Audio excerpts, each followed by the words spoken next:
Everyone, Indy's 20 back with another bit of the media thread for 2024. This time, we're in October. We got 2 months of the year left to go.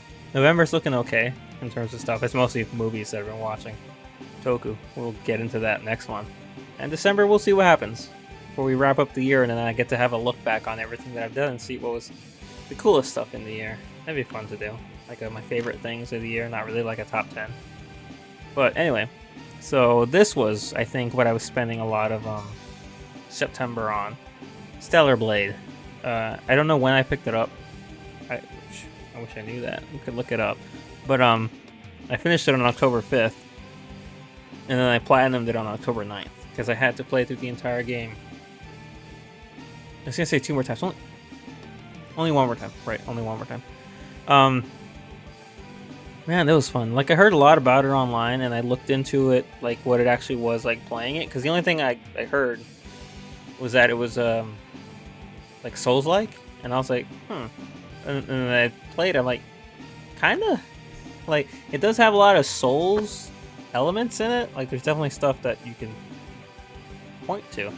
But, like, it doesn't have, like, the big things. Like, dying doesn't... There's no, like, collectible material that you lose when you die. I think you keep everything you pick up when you die. You just get reset, you lose progress, which depending on where you die could still be quite kind of a problem. What else? Because they have like the enemies are tough, you know. It takes you got to learn them.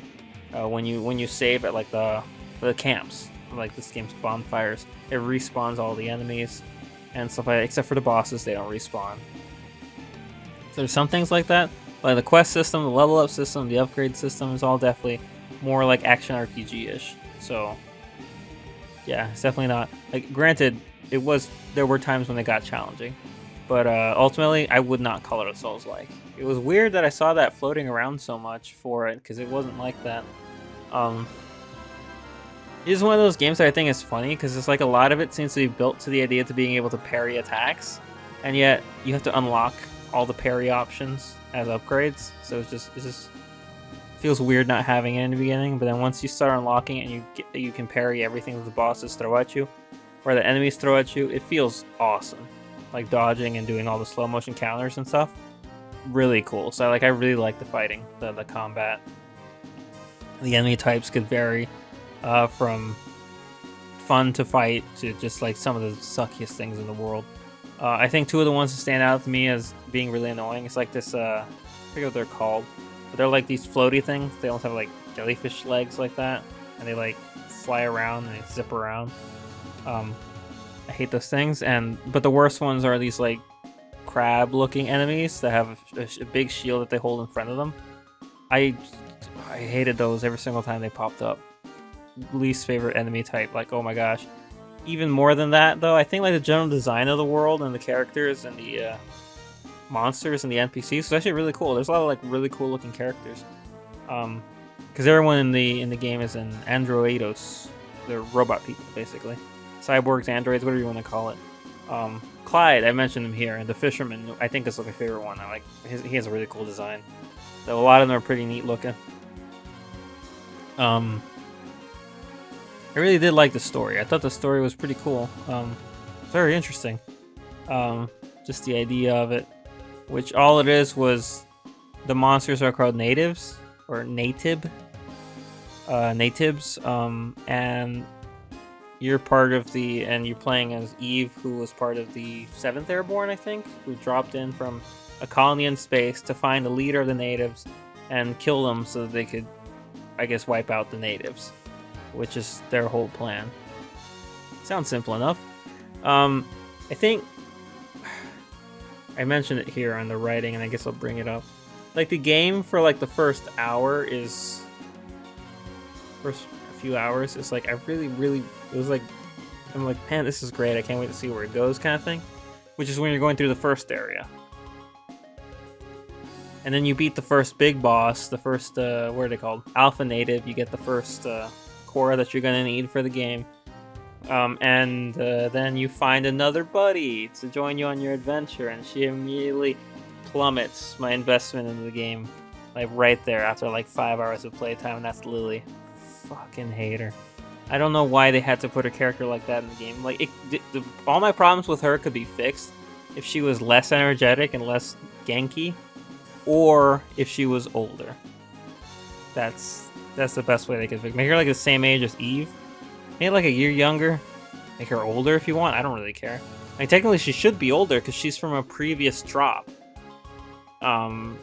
She's not from the 7th Airborne. I forget which group she dropped with, but she should be older.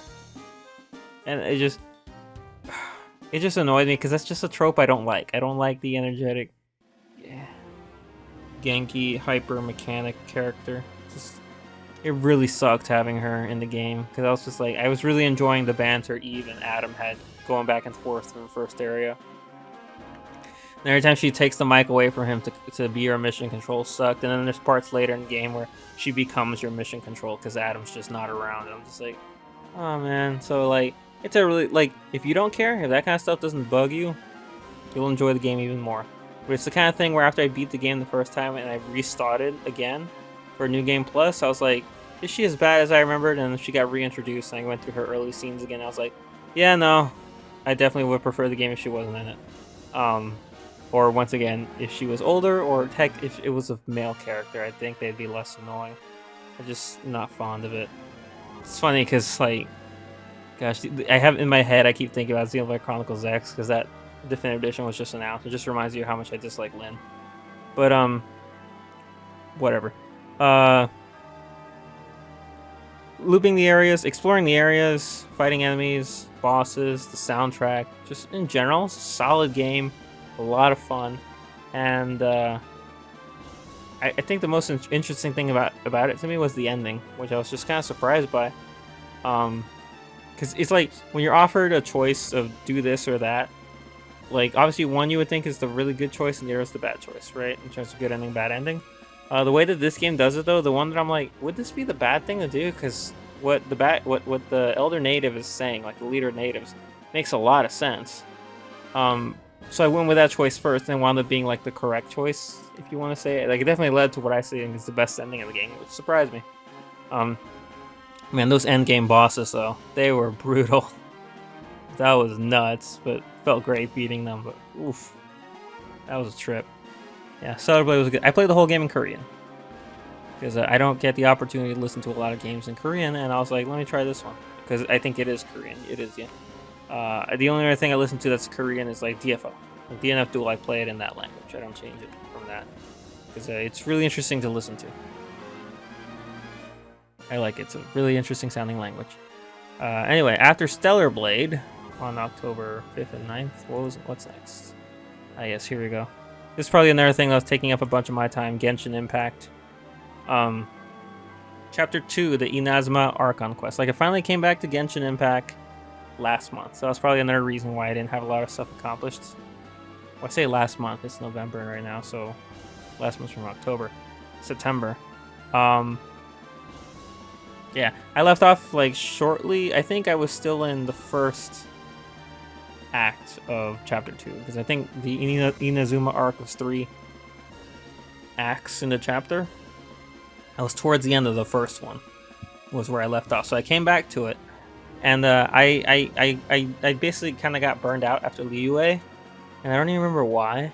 I just tried to start Inazuma and force myself into it. I just wasn't having as much fun.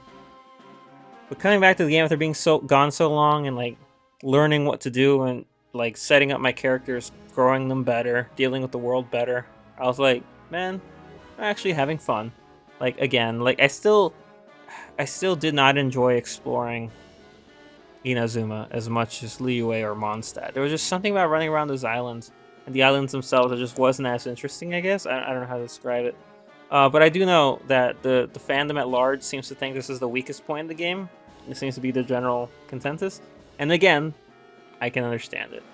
I wasn't super into this. Like, when I think about Mondstadt, I think about all the characters that you meet in Mondstadt, and the crew that you form when you go to defeat, what's his name? Storm Terror and stuff, and like save that land. And the same is true for Sumeru especially. I think there's a really good group of characters that you form up with in Sumeru, which I'll get into when we get to that. Liyue didn't really have that. You spent like 99% of your time with Zhongli, who's the worst, and Inazuma has a lot of characters, but you don't spend a lot of time with enough of them to really get attached to too many of them. Whether it's like Yoimiya or Yaimiko or Kazuha's barely in it.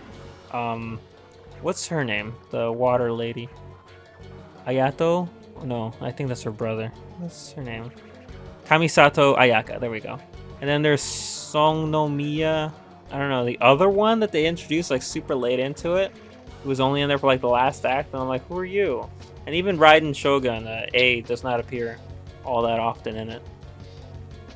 They didn't do well with their time management with all these characters, unfortunately. Oh yeah, Beido's not even in this image, but she popped up a few times alongside Kazuha. And it was just like, man, like the story acts, the story quests help after the fact, where you get to hang out with the characters and you do like the stuff, you know, just the like the Affinity Quest basically kind of things, which is really fun. Doing the ones with Raiden Shogun and Yaimiko were really good. I really enjoyed those. I did Kazuha's last, I think, which was interesting. Like I found it to be an interesting thing. I liked the Kamisato brother. So there was cool stuff there, but it was really not handled and spread out in the best way. And I mentioned it here, which is something that I really hated about this one story element that I really hate going through Genshin, and it continues into Sumeru, which once again, I'll get to that when I get to that. And that's the fucking Gnosis. If there's anything I could remove from this game, because I hate, like all it does is make everything else suck, it's the Gnosis. Like, your first understanding of what a Gnosis is like, I think it's something that gives like an Archon their power. I want to say it's been a while since since obviously I did Mondstadt when Venti tells you what it is. But Venti literally gets his stolen by a Futui Harbinger in like broad daylight in Mondstadt, and then they get away with it, and you find out like, oh, that can't be a good thing. Why are they taking that? And then you get to Liyue, and it's like the Rex Lapis is dead, and it's like you got the Ningguang's people trying to figure out what to do or like how to proceed after this and calm everyone down about it, and then you have the Fatui and the Chill doing whatever they're doing, and the idea is like, well, what if they get to the body and try to take we don't want them to do that, and then you spend the whole quest with Zhongli and whatever, and then it turns out that the Gnosis was never in the body because Zhongli is actually Rex Lapis. He's not actually dead. He faked it because he's irresponsible and selfish. And then he just gives away the Gnosis because he's irresponsible and selfish. And then it's like, okay, so that whole thing where you thought you were trying to protect it or prevent the Futui from getting it, he's worthless because he just gave it to them. So, you know, go fuck yourself.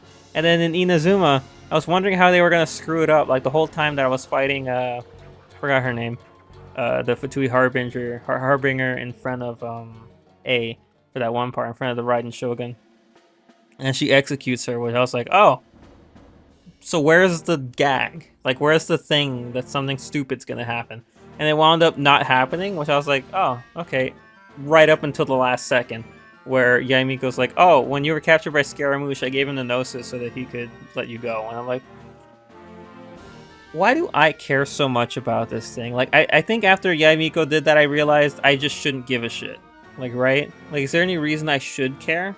Because so far, that's two people who've not cared about giving the Gnosis away. Venti was clearly troubled by it. He talked about it, and he was like, why would the Sarita of Snezhnaya want all of them? It's still a mystery. I don't think we've gotten an answer for it after Sumeru. I don't know what I'll learn in Fontaine or not learn when I get around to it. But it just bothers me because I care about it, and no one else does. Like, no one in-game seems to give a shit. And so this is not a problem exclusive to Inazuma.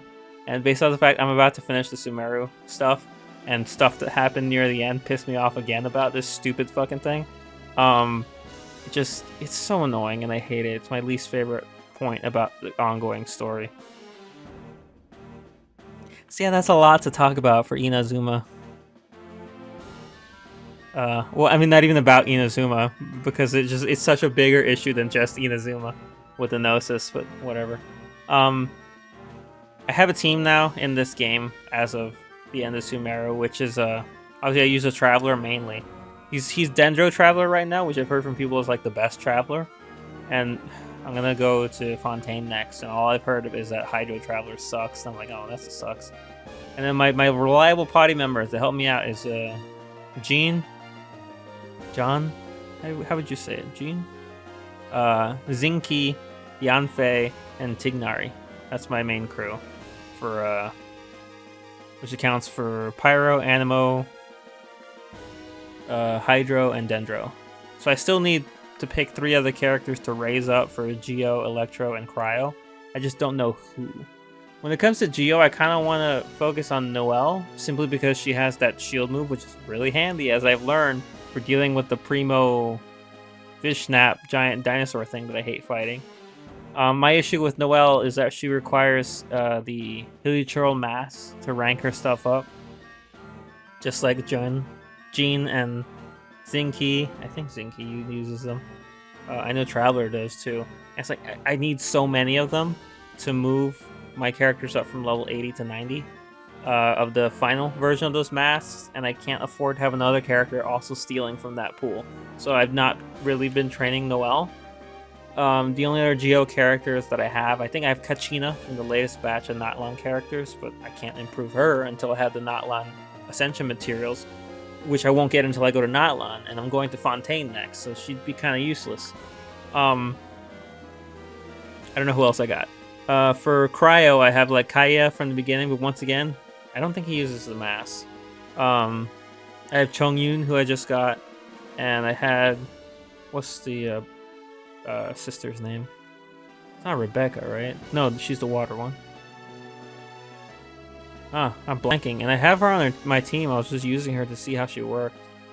But the sister, the ice Rosaria, there we go. I was considering using her. And then for the Electro, I have obviously Lisa and Fischl and Dory. I think that's it. So I just need to pick. I need to pick another Geo, Cryo, and Electro person, just so I have one person of every element. Because from what I learned from fighting the various world bosses, is that some of them require certain elements to counteract their abilities and actually kill them for good. And if I don't have everybody for all those things, it's like I learned from the hard part of trying to fight the Primo dinosaur or dragon rock thing without an earth shield. It becomes really hard. So need to figure it out. So yeah. Anyway, that's a lot of Genshin talk, but yeah, I mean, overall I enjoy playing the game. I've enjoyed raising my characters as high as they go, although wow, I just moved my first character from 80 to 90. That took so much more EXP items than anything before ever. I'm like, I don't want to do that again, because if I do it like 2 more times, I think I'll run out of all my stuff. It's kind of crazy. Very fun though, enjoyable, and I'm excited to finish Sumeru soon. But like, I guess I'll say it here. After I finish Sumeru, I'm gonna put the game on pause, because I've been playing it every single day for like 2 months straight. And I'm just like, I want to move it aside so I can focus on other games. So I won't be going right into Fontaine, but someday. I'm excited because I've only ever heard good things about Fontaine. I'm looking forward to it. Anyway, moving on. Here we go. October 7th. The same day? Yeah, same day. Oh, I finished the thing and then I called my sister over to watch the last few episodes of Gotchard. Kamen Rider Gotchard. 50 episodes of Kamen Rider goodness. It was really 50? Dang.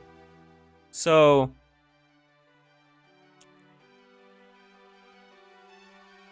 good. Like, overall, I think Gotchard was really entertaining. Like, I wasn't sure how much I would like it because I wasn't really vibing with the first few episodes, but I got into it pretty quick. And like after that, I mean, so like maybe I don't remember when, but there was a point where I was actually interested in what was happening, and it was enjoyable.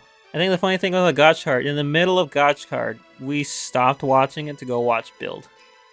To rewatch Build from a few months back, and then we came back to it. It wasn't over yet though, when we finally finished Build and came back to it. But the funny thing is that when we came back to Gotchard, we left off right before the Rainbow Gotchard episodes, where he gets a new form. That was heavy. Those episodes, that stretch of episode leading up to that release, all the stuff that was happening was intense. It was it was the best and most intense the show ever got, which is good and bad.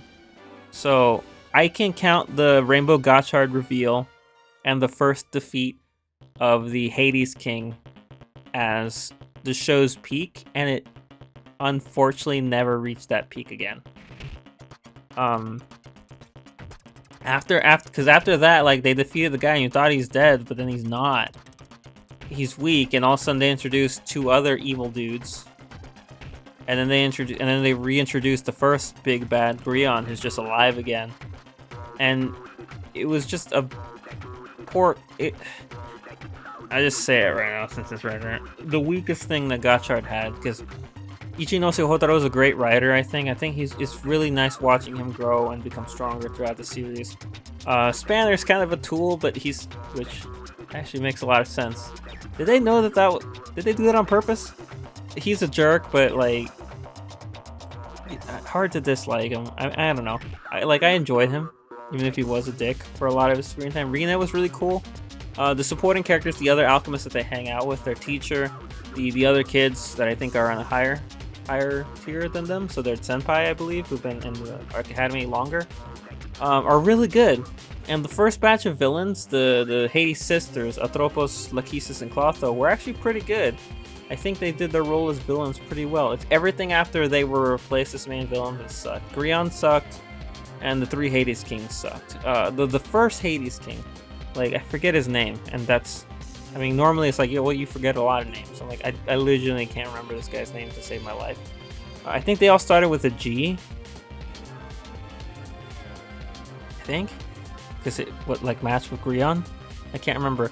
But like, he was the best one because he was around the longest, the first Hades King. And once again, his plan leading up to the Rainbow Gotchard power reveal, everything that he was doing to Hotaro was ingenious. Like, it made him a real problem. He was a good villain for that chunk of episodes. But then after that, he just kind of did nothing up until he was defeated by Spanner in like the semifinal episode. They dropped the ball with the villains, I feel, and like I never got the impression that I knew what they wanted to do with the Hades sisters. I had no idea if they wanted the Hades sisters to be all evil, to be all good, to be all manipulative, to all turn over a new leaf. Like, I was trying to imagine what kind of characters they wanted them to be as, and I'm trying to think of what an example. I had an example in my head from, I think, other Kamen Rider shows, and now it's gone, which sucks. Oh, we could do Revice, I think. No, it wouldn't work. Because Revice had the Deadmans, and while 2 of them did switch sides, 1 of them didn't. Which, for the Hades sisters in Gotchard, 1 switched sides, but 2 of them didn't. I think the thing that sucks the most is, I think Clotho was really cool, right? Clotho is the powerhouse one. But once again, after she got in touch with one of the other Hades Kings, the female one, she just kind of lost her place in the plot. They took away her rage power-up, and then she did nothing for the rest of the show until the final episode. Which is really, she was just kind of around. And I'm like, why are you doing this to her?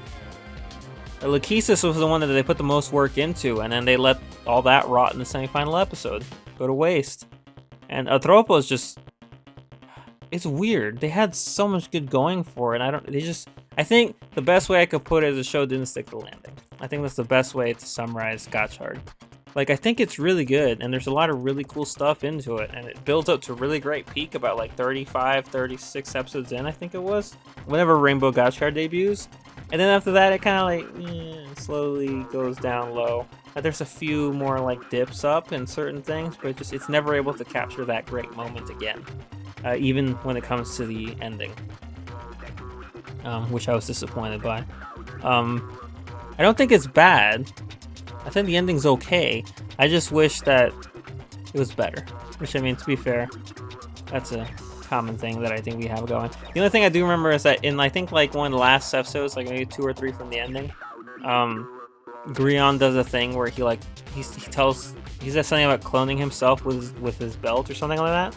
And I can't remember if that was just a reference to all the clones that he has in the final episode, or if that's like a hanging plot thread for the movie to pick up, or for a V Sin X to pick up later.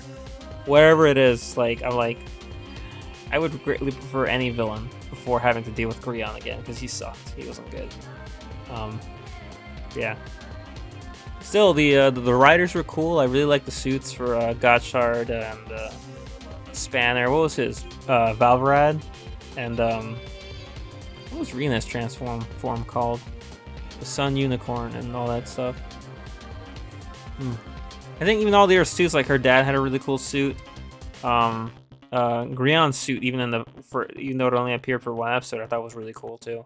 The future Gotchard, the Fire Gotchard suit, both Fire Gotchard suits are really cool. And the bit with a Kamen Legend, the like decade esque kind of guy was really funny. He was entertaining. I liked him.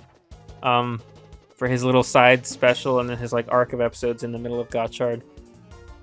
That was it. That was the last thing. It's like the last episode we saw was the end of those little crossover episodes.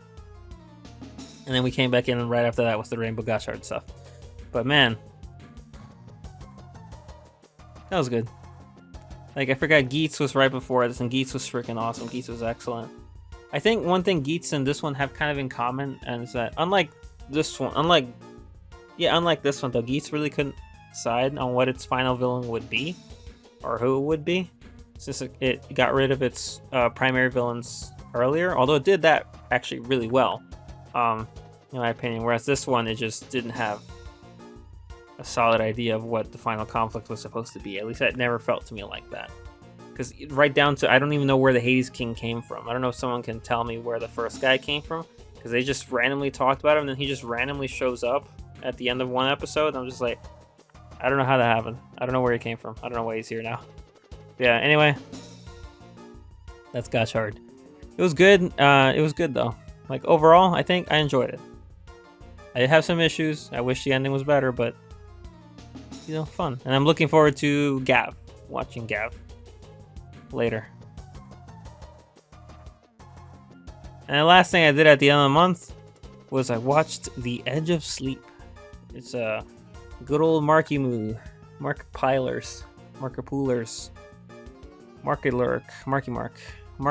show that aired on Amazon Prime, which is based off the podcast The Edge of Sleep. Never listened to the podcast. That was something my sister did, and she told me about it vaguely and referenced it when he announced that it was releasing and stuff. I'm like, so what is this? I don't know. And I like Markiplier. I like his stuff. I was curious to check it out, so I watched it. Yeah, the premise is, I put there, reasons unknown. Just everybody goes to sleep one night, and like no one wakes up the next day, except for the main cast who stood up overnight for their reasons, as you'll see in the first episode. And everybody else seems to just be dead. And it's like, okay, well, how did that happen? And then off we go, figure it out. How many episodes was it? Like 4 or 5? They were like relative. They weren't like full like 30-minute episodes each. I think it was more like 20 minutes each. But good. Like overall, that was really good. Like it was legitimately very impressive. I've not seen Markiplier in a lot of stuff. I know he has this Heist series, which I assume he took more seriously in terms of how he acted in them, but I don't know because I haven't seen him. But he did very good, which I was surprised by. And the same for the rest of the primary cast in the show. Really good actors. There were a lot of really great scenes and really good deliveries that I was just like, wow, impressive. Like, literally just really good stuff. And shot really well. It was really tense. Which, oh yeah, I have that there. Like, I don't think the show it intended to be a horror, or like horror in any way, but it kind of felt that way with how tense and kind of freaky some of the stuff happening was. Yeah, it's like every so often I'm like, where's the jump scare? But of course there wasn't one, but it felt like that. Like just that kind of building tension, which they did very well. I really, really enjoyed it. Trying to think of like my favorite moments. I don't want to give away anything. I don't want to spoil anything, but just I think when it comes to like delivery and lines, there's a gosh, what was it? The friend. I can't remember. But like, because Mark plays the main character, and he's got his like best friend buddy, just freaking out at one point about dying in his sleep. I just thought the way that he delivered that line was really good. And Markiplier asking if he was dreaming. I think near the end of the show, it was one of the last things he asked another character, that if this was a dream, if he could wake up, was really well delivered. Or a nightmare. I mean, I guess it depends on what you think about it. But gosh, it was good. It was just good. It was like, it is impressive, and I'm like, even more. It excites me even more for Iron Lung coming out. Who knows when? I don't think that has a date yet, but maybe I'm wrong. I don't know. I never keep up with this shit. But yeah, good stuff. That was good. I want to talk about it so vague because I don't want to give anything away. But I definitely enjoyed it. And yeah, that is it for October. Not a lot in October, yet somehow this video wound up way too long. I guess that's just what happens when you get caught up talking about Gotchard and Genshin. It takes a lot to get through it all. Yeah. And then we'll be back with another one at the end of November or at the start of December, and then next year for the final one. I'll look back on 2024. Anyway, thanks everybody so much for watching. I'll see you next time. Until then, hasta.